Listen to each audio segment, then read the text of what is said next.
It's appropriate today on Palm Sunday to find ourselves in the suburb outside of Jerusalem, in a place where Jesus visited with friends before his triumphal entry, right? So the triumphal entry is what we would celebrate today on Palm Sunday. Well, Jesus had to be prepared for that moment. We find ourselves in John chapter 12, verses 1 through 8. John 12, 1 through 8. And we're going to talk about Mary of Bethany. 6 days before the Passover, Jesus came to Bethany, where Lazarus was, whom Jesus had raised from the dead. There they made him a supper. Martha served, and Lazarus was one of those at table with him. Mary took a pound of costly ointment of pure nard, or spikenard, and she anointed the feet of Jesus and wiped his feet with her hair. And the house was filled with the fragrance of the ointment. But Judas Iscariot, one of his disciples, he who was to betray him, said, "Why was the ointment not sold for 300 denarii and given to the poor?" This he said, not that he cared for the poor, but because he was a thief. And as he had the money box, he used to take what was put into it. Jesus said, "Leave her alone. Let her keep it for the day of my burial. The poor you always have with you, but you will not always have me." And we'll stop there. This is the last story before the triumphal entry. This is what leads us to Palm Sunday and the laying down of the palm fronds and this entry of this great king. And so we would expect Jesus to be doted upon. He's the new king coming into his city, into Jerusalem. But the story is a little weird. How many of you would say you are careful with the amount of cologne or perfume you use? Just raise your hands. Okay. Is that because you don't want to overwhelm people, especially if you work in the hospital or in a medical field? I know you're not supposed to wear a lot of fragrances, but let's assume some of you, like me, are just careful with it because you're cheap. Anybody else like that? Okay, so I brought my most favorite cologne that's also by far and away the most expensive. I don't know, it's probably $90 or $100 a bottle. It's not cheap, right? So it was a gift, this Bon Vivant Paris. I don't know what that is, but it smells really good, okay? So I wear this for dates or special occasions, maybe a wedding or a funeral or something like that. I'll put on my fancy cologne. So I call this my fancy cologne. And it's up on a top shelf in our bathroom. And there's still some left, even though I've had it for like 2 years, because I'm very sparing with it. I put it on a decent amount when I'm going somewhere fancy, but I don't use it much because I know it's expensive. It seems valuable to me, okay? And I, as I've told you before, have a bit of a scarcity mindset. That's TMI. I was going to talk about yelling at my kids for using too many pieces of toilet paper when they wipe, but I shouldn't tell you that. And it's not because they'll clog the toilet. It's because I don't want to buy 4 extra rolls of toilet paper every month because they wrap their hand 15,000 times to wipe. I don't know why I'm telling you this. I'm glad they're little enough that they won't be embarrassed by these stories. I'll have to really cut back on the stories as they get older. I will say I've begun to put more cologne on lately. Begun, whatever the proper tense is. For years I worried about waste. I worried about running out, that somehow I would need the fancy cologne for some special event and I'd be out of it because I put too much on too many times or something. I don't know what I thought, but that just ends up with me not enjoying it very much and being afraid to use it. So then when I would put it on, I may not put on that much. And then you barely smell it. I think so. When I wait to use it, I don't use a lot of it. And so no one ever really gets the full whiff of this really great smell, right? Except recently I did. I put on a lot of it.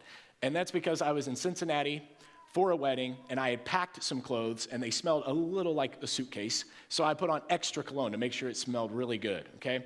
And we had to ride a public transport, like a bus. And I remember getting on that bus with Kylie.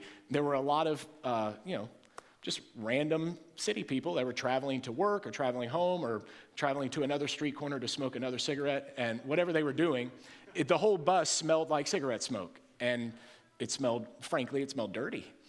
The people seemed nice enough, but it had a smell. It had a stench. Have you ever been on, I grew up in the inner city. Anybody ever been on city transportation, like city buses, city subways? They stink, right? They have a general smell. This bus had one of those smells. And I noticed that everywhere I walked in that bus, especially if I reached up to grab the handrail and more of that smell wafted out. It smelled great. And I thought, I just need to like do laps on this bus and it'll smell good for everybody. I'm going to solve everyone's problems today. It was no house in the suburb of Bethany in the ancient world, but there's a bus in Cincinnati, and I made a difference, right, with my perfume, with my cologne. Eau de parfum. This is a cool story. I mean, everybody understands how perfume works. Powerful smells, olfactory senses, and if you don't know, there's so much nostalgia and memory associated with your olfactory senses. When you smell something and it takes you back. I know you've experienced that before. Jesus is here in the house of Mary, Martha, and Lazarus, these siblings that he's befriended many years before and assumedly has spent quite a bit of time with over the years. Lazarus is the one that Jesus raised from the dead. He said, "Come out and unbind him." That's a really famous story. Mary and Martha, you know them. They're the ones that all the women's ministries are named after at every church, the Mary and Martha ministries. I think every church I've served in had a Mary and Martha ministry. That's a good thing. They are famous for being servants and disciples to Jesus, these two women, these sisters, though their personalities were quite different. Martha is the hospitality queen, right? She cooks and cleans and cares for the home and wants to be a good hostess. And then Mary is the more intellectual, curious one who wants to study at the feet of Jesus. But they're all three uniquely important in Jesus' life. What I think is the coolest thing about these three, they're just friends. These are some of the only people in the Bible that seem to be Jesus' friends and not simply followers or students, right? His disciples become his friends. He says, "You're friends, and we're going to be closer than brothers." So Jesus had plenty of friends, even among his disciples. But it seems that Mary and Martha and Lazarus are just friends.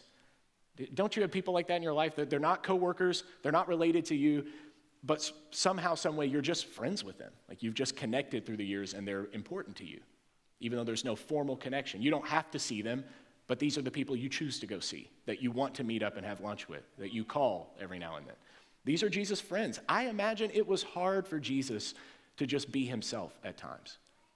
He was a human, after all. Any good theology teaches the humanity of Christ. In fact, everyone in the world agrees he was human. Now, some of us think he was also divine, but at the least, we all believe he was a human. He was a man. And as a man, it would have been hard to just be yourself.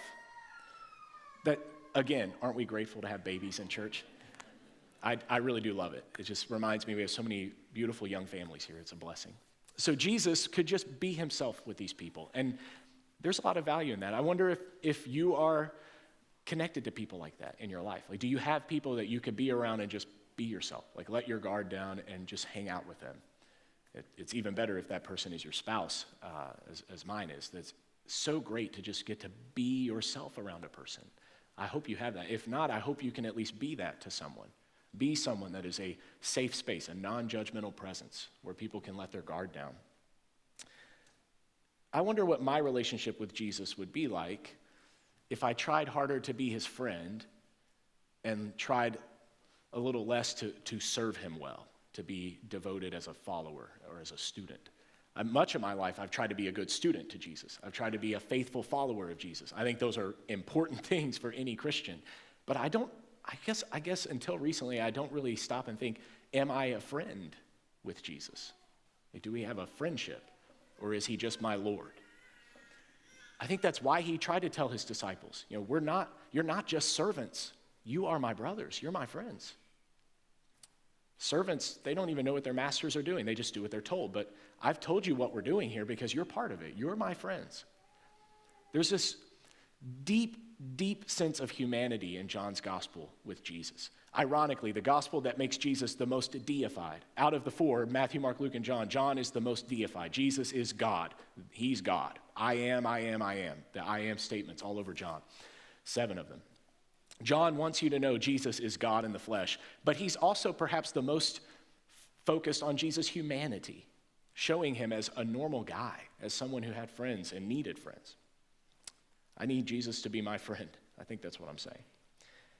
Imagine being in this house, going into this quiet suburb of Bethany outside of Jerusalem. There's this house there that has become a safe haven for Jesus, a place where he can go and be with friends. And he goes into that place just before the craziest week of his life, almost as if he knew he needed a normal meal before he had the Last Supper and all that in Jerusalem. He needed a normal meal with some friends where he could just be. And I'm sure Martha is busying herself in the kitchen. I'd say Lazarus is sitting there quietly, still thinking, how was I dead a while back and now I'm alive again? And how did he do that? Mary seems to sense some unspoken truth. Death lingers in the air. We know the story. We know that Jesus will soon be crucified. They don't all know that yet, but they know tension is building. Something's happening. Something's about to give. And so quietly, almost prophetically, Mary moves to act out a message that it seems everyone else is afraid to acknowledge, that Jesus is preparing to die. And I do think it's prophetic that Mary would anoint his feet for burial. That's what he says, by the way. And that's the practice. The only time you would ever anoint someone's feet was for burial.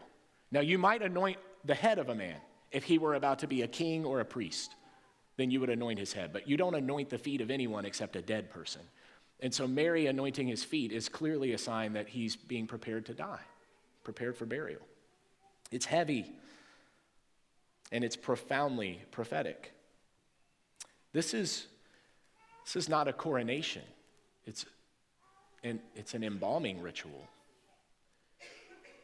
Ironically, it sets the stage for his triumphal entry into Jerusalem. On this Sunday when we want to celebrate the parade and the palm fronds and hosannas in the highest, Jesus knew before he ever stepped foot in Jerusalem that week that this was really a funeral procession. But he went in willingly, and only seemingly a few of his followers had any idea what was going to happen. Mary's extravagant act, I believe, echoes the extravagant love of Jesus himself, the love that he embodies. Bernard of Clairvaux said, "The measure of love is love without measure," which I think is just a pretty saying. You can use that later if you want. The measure of love is love without measure. How extravagantly are you devoted to someone in your life? Mary understood intuitively by pouring out not just perfume, but her dignity, her status, her fears of what others might think. She poured it all at Jesus' feet. It wasn't just the perfume, the money that it represented. It was all of her. She poured herself at the feet of Jesus. It's a powerful moment. That's why people are uncomfortable when it happens. That's why Judas speaks. He thinks he's speaking what Jesus would say if Jesus weren't so polite. He would say, "Why are you doing this? This is weird." I asked Kylie, we read the story, and I said, give me some feedback. Like, what pops into your head? What do you think as a woman when you hear the story of Mary? You know, I'm a guy, so I can't fully comprehend this. But she said, I don't know. It was expensive perfume. And I said, yeah, everybody knows that part. Give me more. Give me more. And she goes, I feel like immediately I think it's gross. I said, okay, elaborate. She said, well, for obvious reasons. She's rubbing his feet in her hair. And they didn't have a shower down the hall that she could go wash it out right afterwards. Like that, she's going to have feet hair for a week. That's verbatim what Kylie said. And I thought that is really a great observation, because sometimes prophetic work is dirty work. We think of it as this wonderful thing, but read the prophets. If you read the prophets in the Old Testament, it's dirty work. It's painful work. It's embarrassing work. And then we pray, God, let me speak for you. Let me be your presence in the world. And we're not ready to get dirty. We're not prepared to do the painful stuff. If you really want to love people, it's messy. And people will criticize you. Judases will come out of the corner and say, what a waste. This is much too excessive. What are you thinking? Of course, Judas is a hypocrite. He says, we could have given this to the poor. And then they say, because he had access to the money for the poor and he liked to spend it on himself. John wants to make sure you know his intentions are not purely motivated. But it doesn't matter. Jesus says something very strange. He says, you'll always have the poor, but you won't always have me, which would almost make it sound like Jesus doesn't care about the poor. But you know that that's not true, because almost everything he ever said was about concern for the poor. So what does he mean?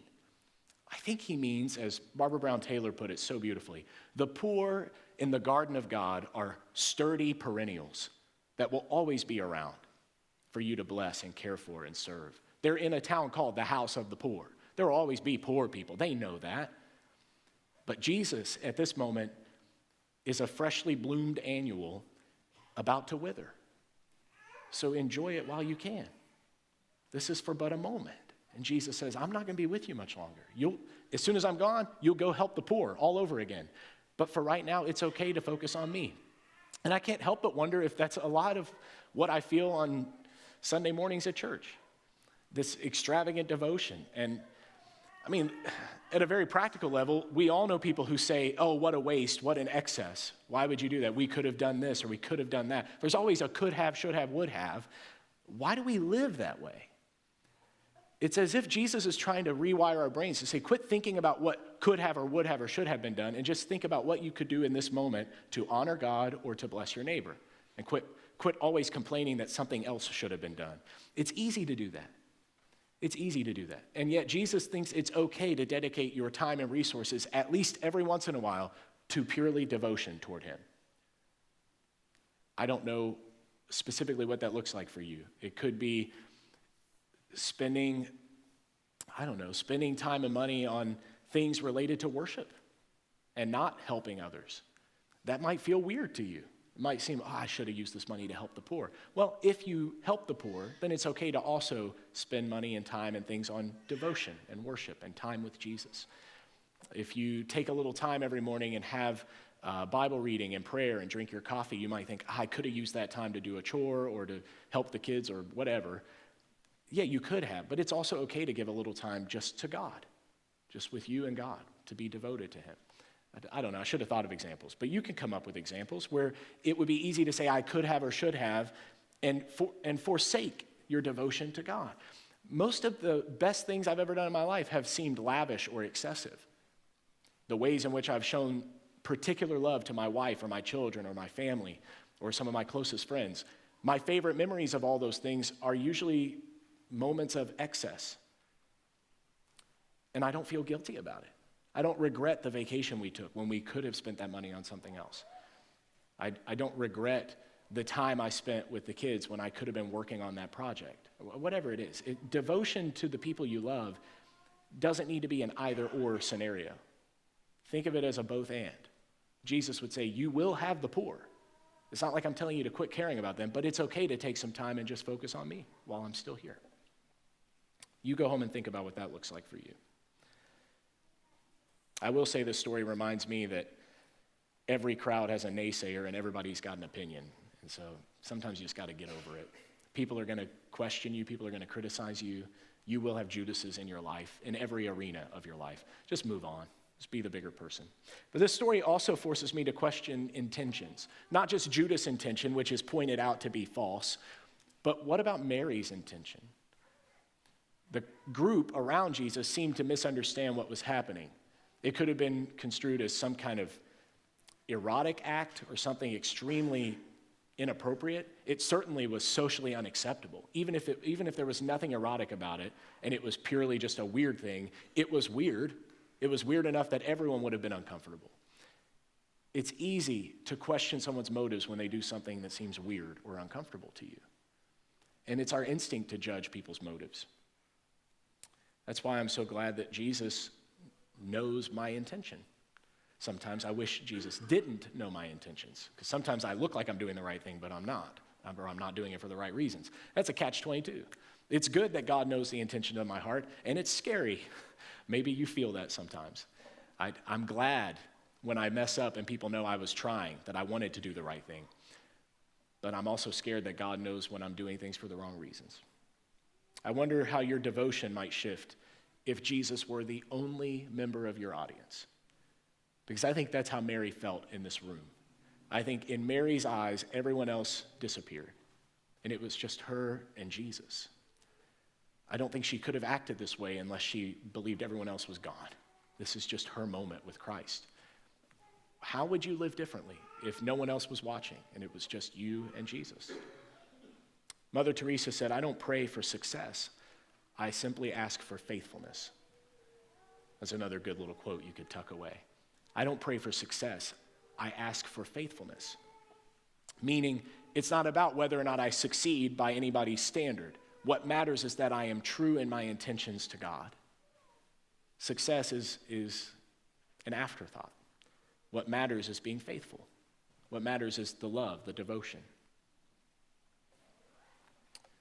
Another cool thing about this story is that it precedes Jesus' command.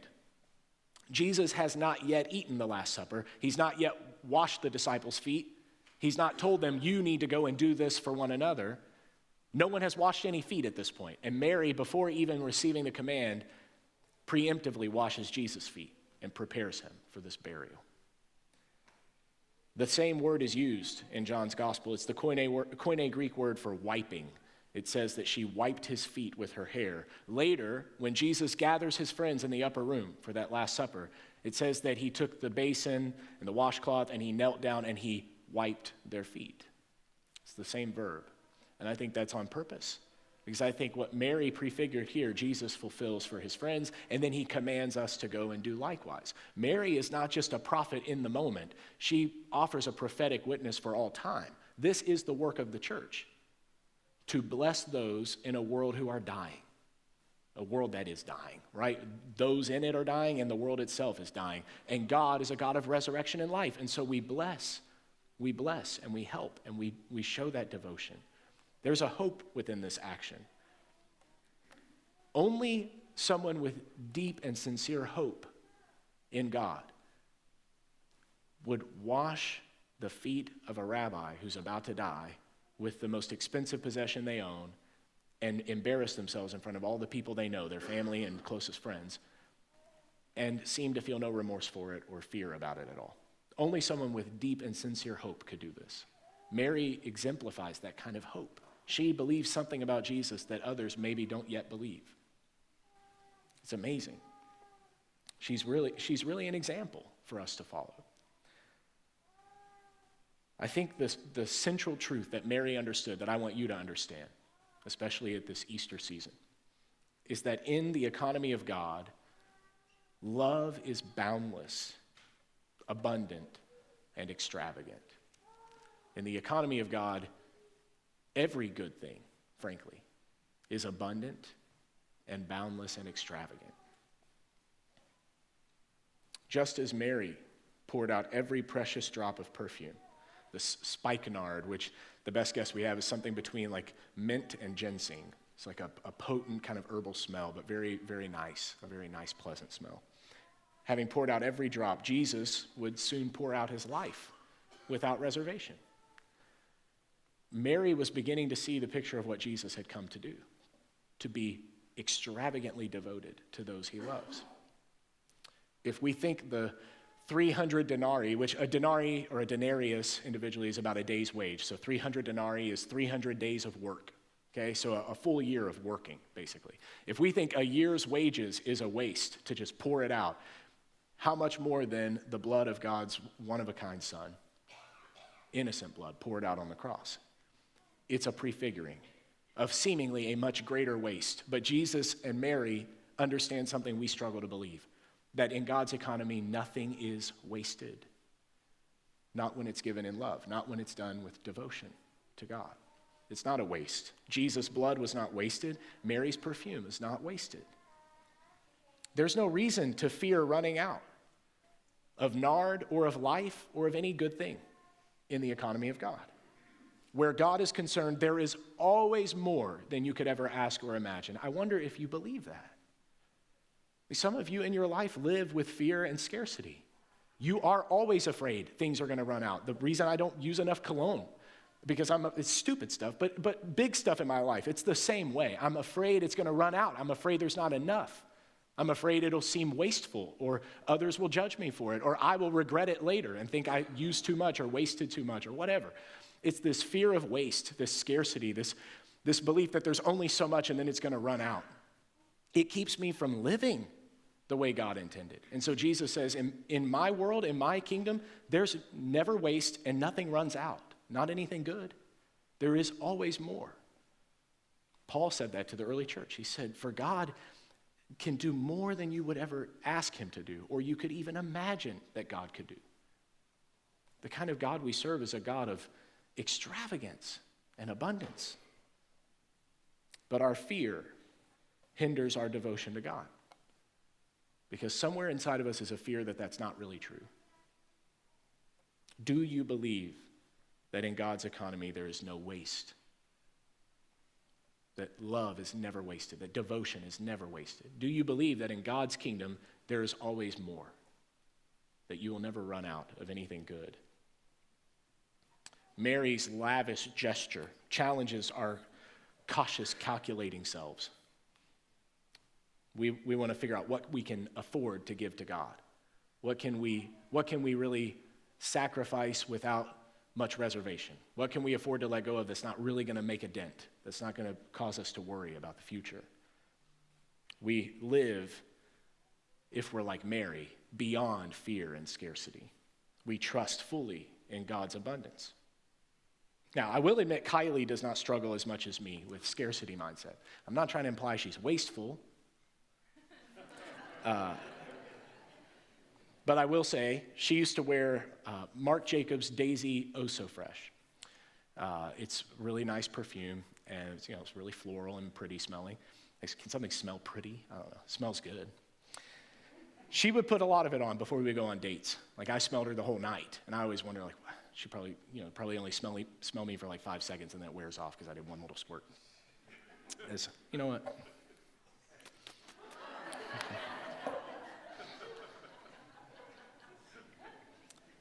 She wore that perfume anytime we went on a date, when we were in college and shortly after college, when we got married.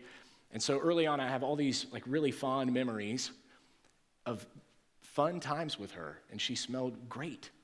And then she changed her perfume after several years, like people do, and changed it again later, and recently bought a bottle of that same perfume, and we went on a trip. Well, to be really blunt with you, we had a little rough patch in our marriage. We've been married for over 11 years. Anybody else married and have rough patches?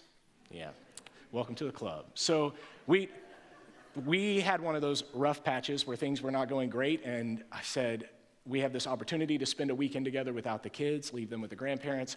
I'll get a hotel room, and we'll try to make like a fun dinner reservation and date night idea, like go out on the town sort of, and have a fun night together, stay at this fancy hotel on the riverfront, and then go pick up the kids the next day and try to get back to normal and be happier, feel connected again. So we did that, and it was great. But she busted out that old Oh So Fresh, and it was still Oh So Fresh, right? She put that on, and it was like all my olfactory memories just kicked in, and I felt transported. Have you ever felt that before? Like a smell that just takes you somewhere, back in time. Jesus, I cannot help but think that Jesus, as he was hanging on the cross with the smell of the sweat and the blood and the tears and the bitter, dirty crowds screaming at him and the dirt and dust in the air, would occasionally get a waft of that spikenard from his feet, just wafting up into his nose while he was hanging there suffocating and dying, barely catching a breath. That's how, if you didn't know, that's how crucifixion killed people, was through suffocation. Because the way they would hang the body, the lungs could only go for so long, and then they would give out. So as he's literally suffocating, I can't help but imagine he would catch these wafted smells of that perfume. And in those moments, must have been transported a week prior to the home of his friends. Surely that is one of the reasons he was able to say from the cross, Father, forgive them. They don't understand what's happening. They don't know what they're doing. The faithfulness of a friend, it lingers. Devotion to God, it stays, it lingers, it remains. It's the opposite of wasted. It's transformational. But I'm afraid to do it. I'm afraid to waste. I'm afraid to be judged. I don't want to do things or spend money or go places or connect with people that might somehow injure me or my reputation or my bank account, or might lead me to a place of regret down the road. And so out of a fear of what might happen, what could have been, I don't ever actually do the things I ought to do. And I know that you have the same problem, because it is the human problem to lack full devotion to God. Would you stand with me as we wrap this up?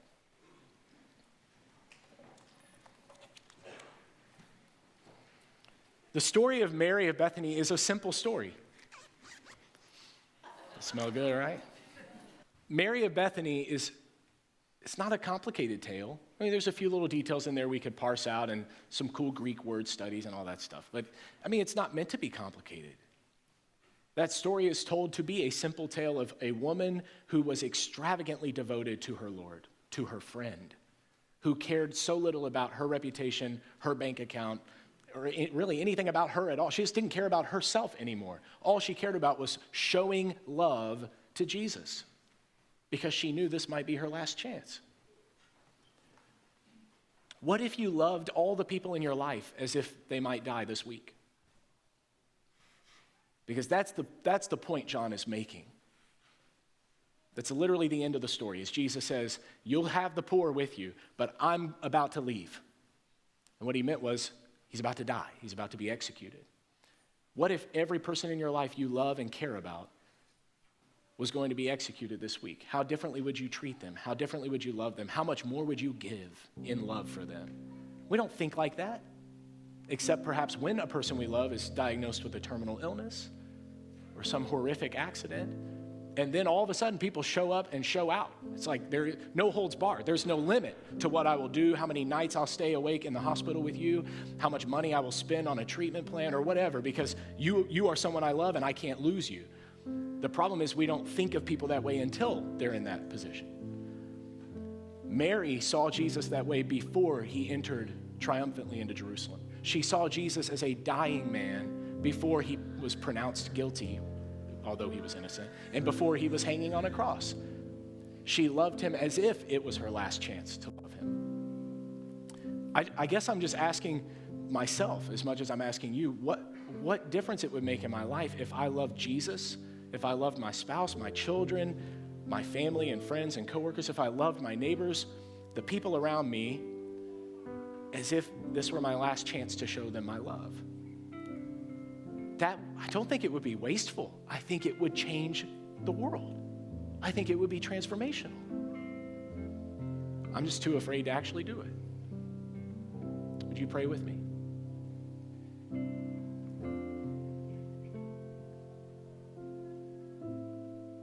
Our Father in heaven, hallowed be your name. Your kingdom come, and your will be done on earth as it is in heaven, where there is more than enough and where nothing is ever wasted. Forgive us for fearing that we might run out, for not trusting that you will provide all that we need and that you could work together everything for good. Bring us out of fear and help us to live with excess, not material excess, but excessive devotion to Jesus as our Lord and to those in our lives that you've called us to love.